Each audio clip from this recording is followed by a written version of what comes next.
예레미야 2장 29절부터 37절까지 교독하겠습니다. 예레미야 2장 29절부터 37절, 29절부터 교독합니다. 너희가 나에게 대항함은 어찌 됨이냐? 너희가 다 내게 잘못하였느니라. 여호와의 말씀이니라.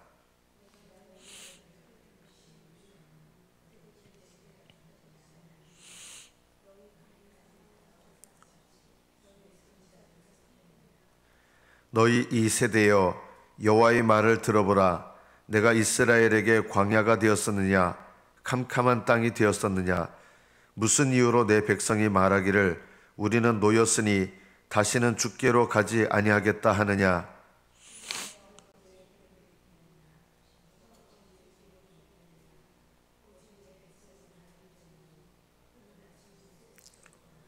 내가 어찌 사랑을 얻으려고 내 행위를 아름답게 꾸미느냐? 그러므로 내 행위를 악한 여자들에게까지 가르쳤으며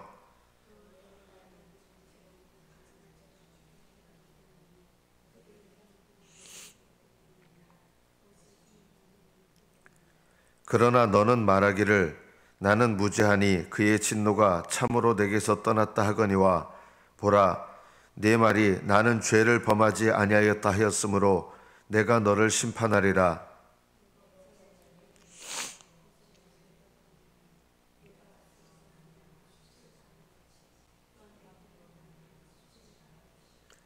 내가 두 손으로 내 머리를 싸고 거기서도 나가리니 이는 네가 의지하는 자들을 나 여호와가 버렸으므로 네가 그들로 말미암아 형통하지 못할 것임이라.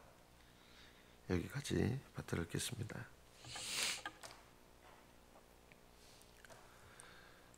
남의 죄가 아닌 내 죄를 보고 깨닫고 회개하는 것이 어떻게 보면 가장 어려운 일입니다. 그리고 이것을 가정에서부터 적용하는 것이 또한 참 어려운 일입니다. 소그룹 모임인 큐티 모임에서 이것을 적용하는 것도 참 어렵습니다. 하나님께서 우리에게 깨닫게 하시려고 징계를 주실 때 그 징계를 징계로 받아들이는 것도 참 어렵습니다. 왜냐하면 이게 대부분 징계로 깨달아지지가 않는 거예요.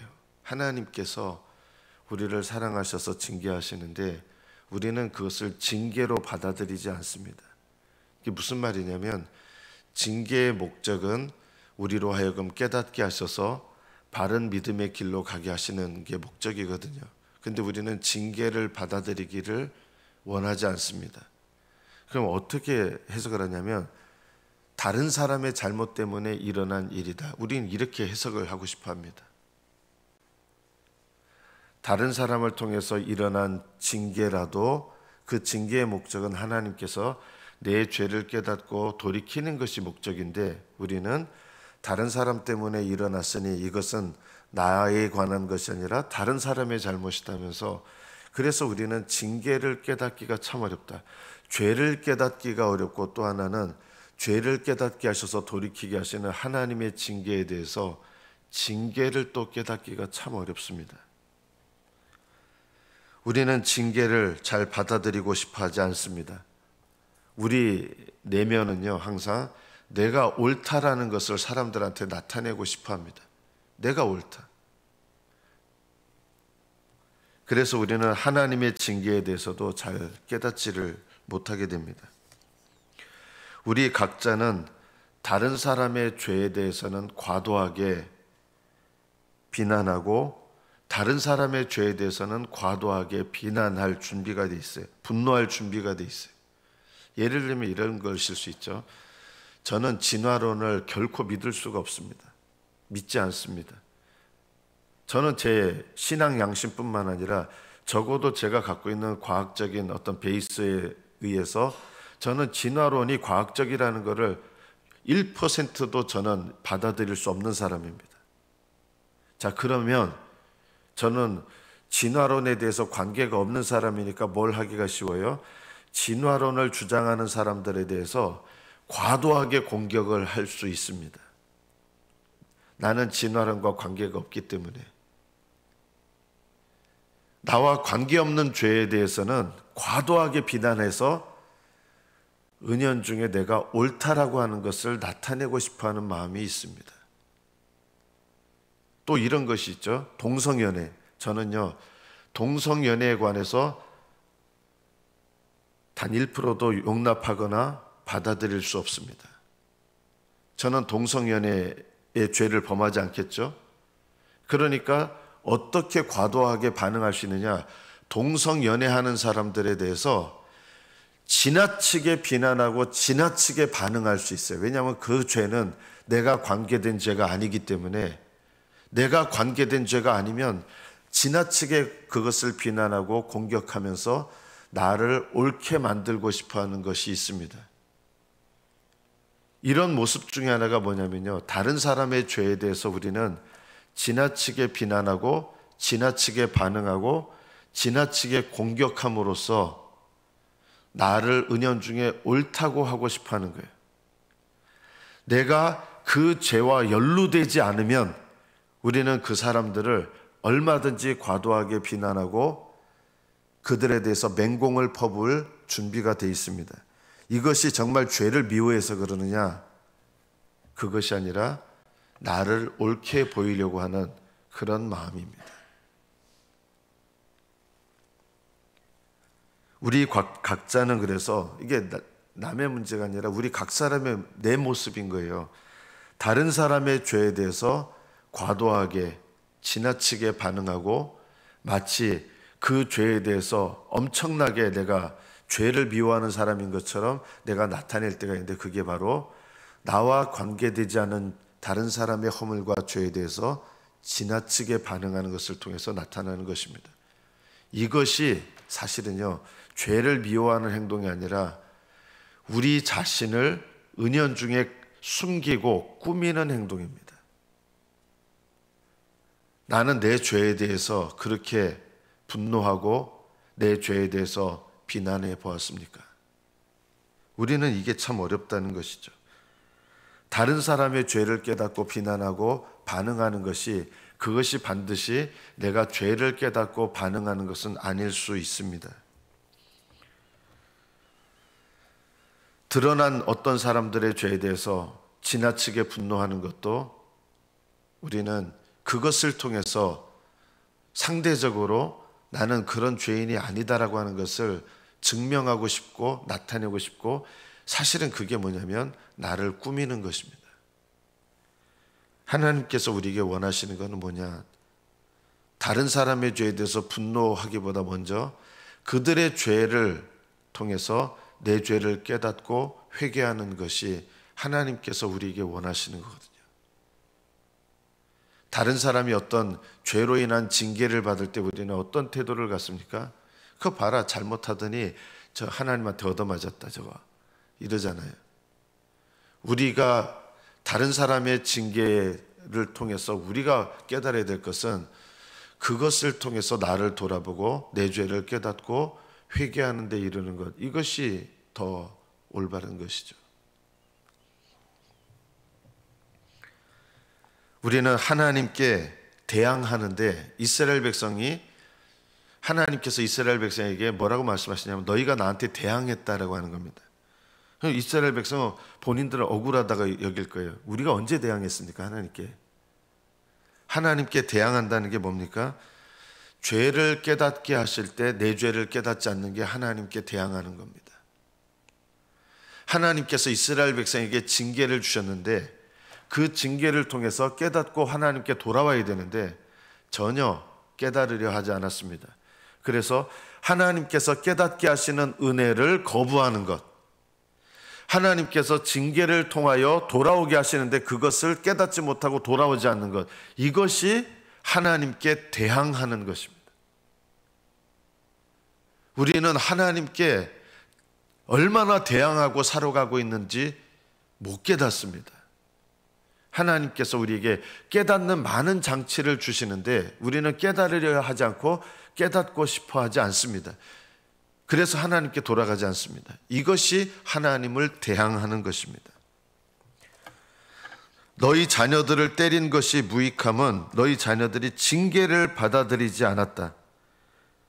너희 칼이 사나운 사자처럼 너희 선지자들을 삼켰다. 이런데도 못 깨닫는 거예요. 여기 선지자들은요, 거짓 것을 예언하는 잘못된 선지자들이에요. 이 거짓 것을 예언하는 거짓 선지자들에게 칼이 임했다 그러면 그것을 통해서 우리가 잘못된 메시지를 받았구나 하고 돌이켜야 되는데, 이런 일들이 일어나도 못 깨닫는다는 것입니다. 우리는 다른 사람을 비난할 준비가 돼 있는 자들입니다. 이것이 죄입니다. 죄의 특징입니다. 우리는 남을 비난할 준비가 언제든지 돼 있습니다. 다른 사람의 죄를 보고 비난할 준비가 언제든지 돼 있습니다. 그러면서 내가 뭐라고 생각하냐면, 나는 죄를 미워하고 죄를 버리려고 하는 사람이야. 이렇게 내 자신을 포장합니다. 그 포장 방법이 뭔지 아십니까? 다른 사람의 죄에 대해서 과도하게 비난하는 것입니다. 제가 어제 안창호라고 하는 국가인권위원장, 그분은 정말 제가 봤을 때는 진짜 독실한 기독교인이에요. 이분은 간통죄 폐지, 헌법재판관일 때 간통죄 폐지를 반대했습니다. 양심적 병역 의무로 해서 이단들이 병역을 면탈하는 거, 이것을 반대했던 사람입니다. 차별금지법 반대했습니다. 그리고 이 청문회를 하는데 빅뱅 이론은 어떻게 생각하느냐 하니까, 나는 빅뱅 이론보다 하나님의 창조를 믿습니다. 하나님이 창조하셨습니다. 이렇게 공식석상에서 자기 신앙을 나타낸 거예요. 저는 진화론이 과학적 근거가 없다고 생각합니다. 이런 얘기를 한 거예요. 서울대 출신이고 어떻게 보면 대단한 분이에요. 그런데 공개석상에서 이제 이런 걸 주장했어요. 그런데 제가 이분 기사를 보면서 어느 독일에서 신학을 10년을 해가지고 신학 박사인데 이분을 맹공격하는 거예요. 이분을 뭐라 그러냐면 개독교인이라고 하는 거예요. 신학 박사인데 올바른 기독교인이라면 창조론을 주장할 수 없다. 독일에서 정말 좀 나쁘게 얘기하면 쓰레기 신학을 배운 거예요. 맹공을 하는 거예요. 이분에 대해서.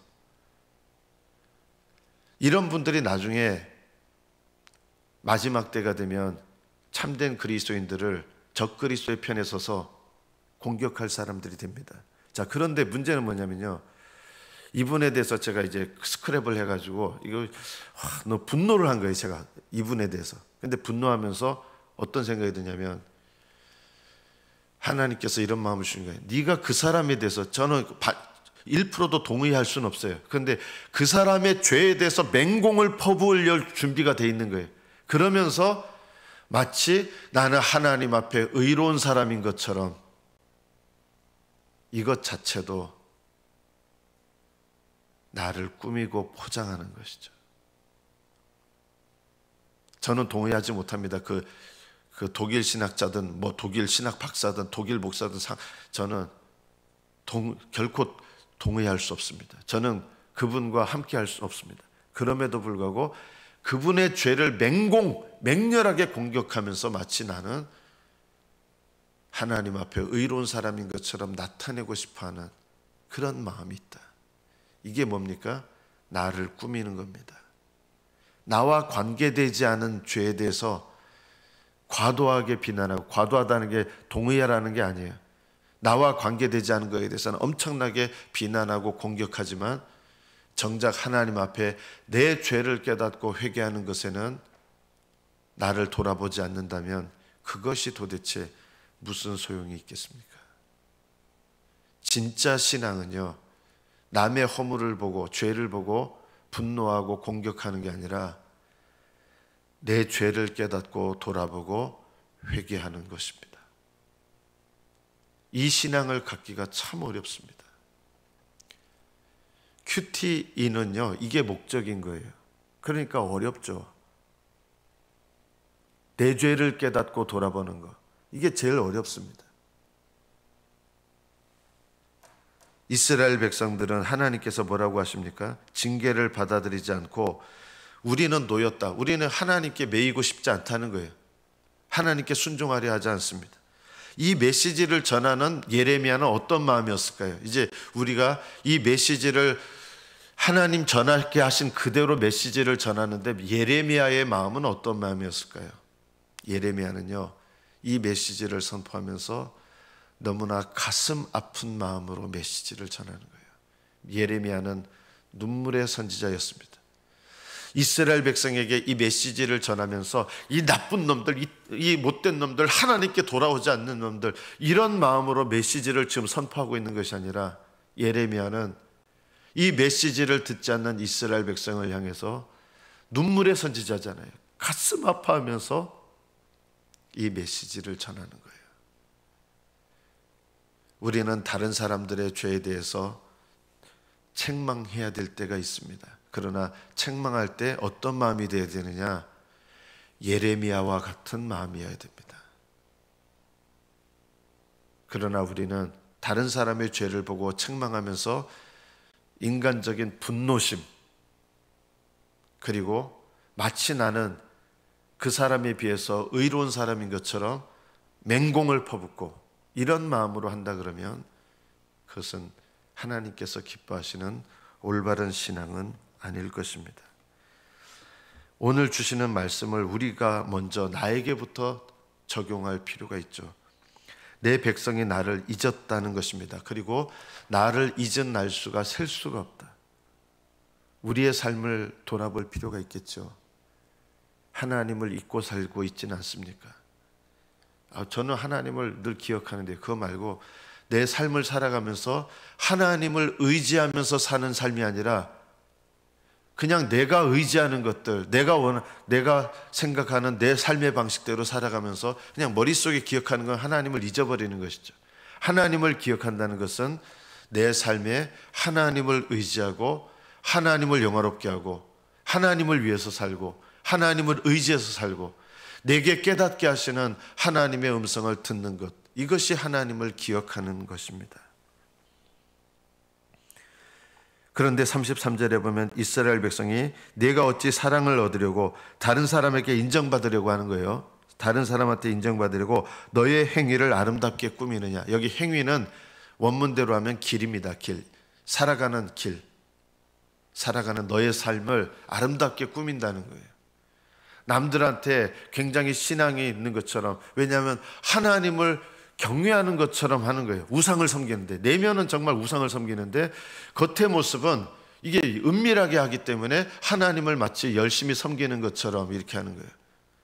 하나님께서는 이러한 이스라엘 백성들에게 너는 너의 행위를, 너의 실제 걸어가는 길에 대해서 포장하고 꾸민다는 거예요.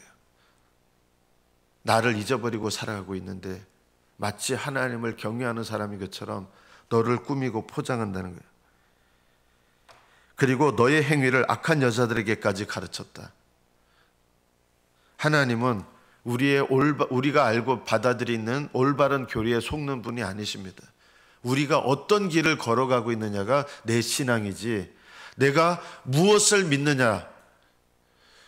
길은 하나님을 등지고 걸어가면서 올바른 것을 얼마든지 받아들일 수 있습니다. 교리는. 그거는 길과 상관없을 수 있거든요. 올바른 교리는 받아들이는데 내가 걸어가는 인생의 길은 하나님과 상관없는 길을 걸어갈 수 있는 것이죠. 하나님을 잊어버리고. 이스라엘 백성의 길이 어떤 길이냐, 한마디로 말하면 너희는 나를 잊어버리고 너희들 맘대로 너희가 주인이 돼서 살아가는 그런 인생길을 살고 있다는 것입니다. 이것이 영적인 간음이고 우상숭배고, 내가 너희들의 인생의 주인인데 너희들은 너희들의 인생에 너희들이 주인 노릇하고 있다는 것입니다. 우리들이 이 말씀을 우리에게 먼저 적용할 필요가 있겠죠. 35절에 보면 이스라엘 백성은 놀랍게 이렇게 생각합니다. 나는 무죄하니 하나님의 진노가 참으로 내게서 떠났다. 왜냐하면 남들은 징계를 받지만 나는 이 징계를 안 받기 때문에 나는 하나님의 진노를 받는 대상이 아니다. 내가 옳다는 거예요. 놀라운 잘못된 고백이죠. 나는 무죄하다. 하나님께서 계속 책망하고 계시는데, 예레미야를 통해서도 책망하시는데 나는 죄 없다는 거예요. 왜 죄가 없다고 생각합니까? 꾸미고 있는 것에 스스로 속는 거예요. 자기도 속고 남도 속이는 거예요. 나는 죄를 범하지 아니했다. 계속해서 이렇게 이스라엘 백성은 스스로 강변합니다. 너의 길을 바꿔서 계속 돌아다니냐. 너의 길이 뭐냐면 하나님께로 돌아오지 않고 계속 이거 의지했다가 아수르 의지했다가 애굽을 의지했다가 또 바꿔가지고 나중에는 바벨론 의지하고, 하나님을 의지하지 않는 공통점이 있는 거예요. 이스라엘 백성은 하나님을 의지하지 않고 사람을 의지하고 강한 나라를 의지한 거예요. 우리도 보면은요, 하나님을 의지해서 사는 게 아니라 은연중에 돈을 의지해서 삽니다. 가끔 농담 같지만 집에 어디 갔다가 휴대폰 안 갖고 왔어 하면 이거 휴대폰 없으면 안 돼 해가지고 휴대폰 가지러 가잖아요. 근데 하나님은요, 잊어먹고 살아도 우리는 아무렇지 않은 거예요. 휴대폰보다 못해요. 휴대폰은 없으면 안 되는데 너무 불편하니까. 하나님은 없어도 돼요. 우리는 하나님과 동행하는 삶에 대해서 그렇게 관심이 없습니다. 휴대폰은 놔두고 오면 안 되는 거예요. 늘 지참해야 돼요. 수시로 휴대폰을 보는, 수시로 바라보는 휴대폰 대신에 그 대상이 예수님이시면 얼마나 우리가 신앙생활이 복되겠습니까? 늘 주님을 기억하고 의지하고. 이스라엘 백성은 하나님을 의지하는 영적 상태가 아니었습니다. 이게 큰 죄였는데 이스라엘 백성은 이게 죄로 여겨지지 않았던 것입니다. 이스라엘 백성은 하나님 대신에 세력이 강한 나라들을 의지했고, 우리는 하나님 대신에, 하나님은 별로 안 계셔도 괜찮은 것 같은데 그래서 기도도 안 해요. 근데 은행 잔고는 하나님보다 더 중요하죠. 통장에 돈이 없으면 불안해요. 하나님이 없으면 불안하지 않은데 통장에 돈이 떨어지면 우리는 불안해요. 우리는 하나님을 의지하고 있습니까? 하나님을 경외하고 있습니까? 하나님을 기억하고 있습니까?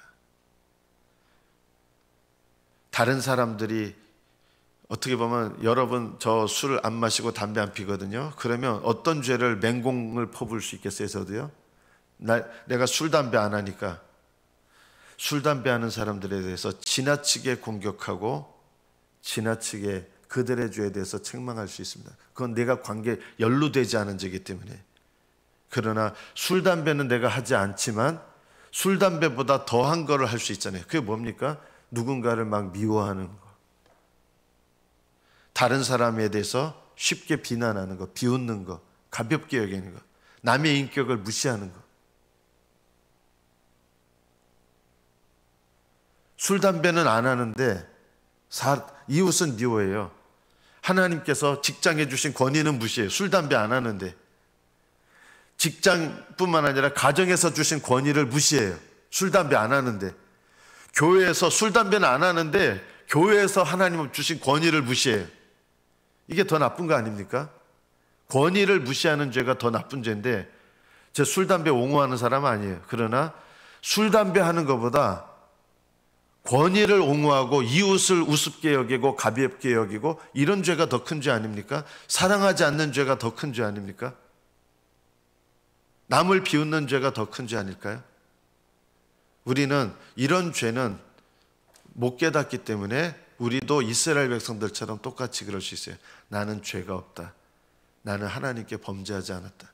그러나 하나님께서 보시기에는 내가 죄를 깨닫지 못하는 백성이요, 회개하지 않는 백성이요, 하나님을 의지하지 않는 백성이요, 자기 힘으로 살아가고 돈을 의지해서 살아가고 하나님보다 세상 사람들을 의지하고 돈 의지하고 자식 의지하고 이렇게 된다면 이것이야말로 우상이 아니겠습니까?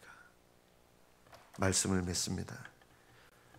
내 죄를 깨닫고 회개하는 것이 제일 어렵고 남의 죄보다 나의 죄에 대해서 깨닫고 돌이키는 것이 가장 어렵습니다. 다른 사람에 대해서 과도하게 비난하고 반응하기보다 내 죄에 대해서 정직하게 반응하는 것이 가장 중요하고 어려운 일입니다. 그러나 이 길을 걸어가는 것이 참 신앙입니다. 하나님께서 너의 길을 포장하지 말고 너의 길을 딴 걸로 자꾸 바꾸지 말고 하나님께 나아가는 길, 하나님을 의지하는 길, 하나님을 경외하는 길로 나아가셔서 주님과 동행하시는 저와 여러분 되시기를 축복합니다. 기도하겠습니다.